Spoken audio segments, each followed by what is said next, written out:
أليكسيس كارليل كتابي الإنسان ذلك المجهول هي كونه لشخص كانوا هي زر قديمة الإنسان ذلك المجهول بعربي كلاوة وابدا من كلاوي شبه كردي والله أعلم طالما بعربي شفقة أكثر ذيكي عربي وكونه چەندین شاب کراوەتەوە کابراایکی ئەمریکیە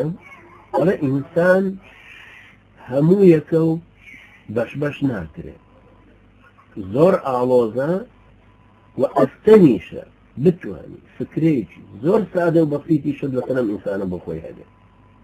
چونکە هەر یەکێک لە ئافی خۆیەوە لە مەیدانی خۆیە ئەیناسی ئەوانەی کە پسپۆر و شارەزان هەست بە شتە مەحسوسەکانیەکەن هی ئەم ئینسانە ئەو نمونە دێنێتەوە ئەڵێ زانایانی تەشریح پزیشکەکان دێن دراسی ماسوولکەکانیەکەن دراسی خەلایەکەن لەبەر دەستیانە بەڵام ئەمانە لە مەیدانی پسپۆری خۆیانەوە چەند دراسی ئەو ماسوولکانە یەکی تریان لێ دراسی خوێنەکە ئەمە هیمۆگلۆبینە ئەمانە ڕژاوە لەبەرەوەی ئینفعالێکی پێ دروست کرد هەروەکو چۆنێکێک لەبەردەمتان لیمۆ گوشێ لیکە دەڕژ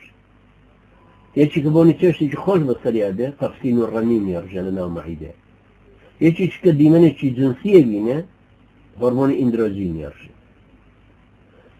تەماشاکەی ئەم ئینفعالاتانەی کە هەر یەکە جیهانێک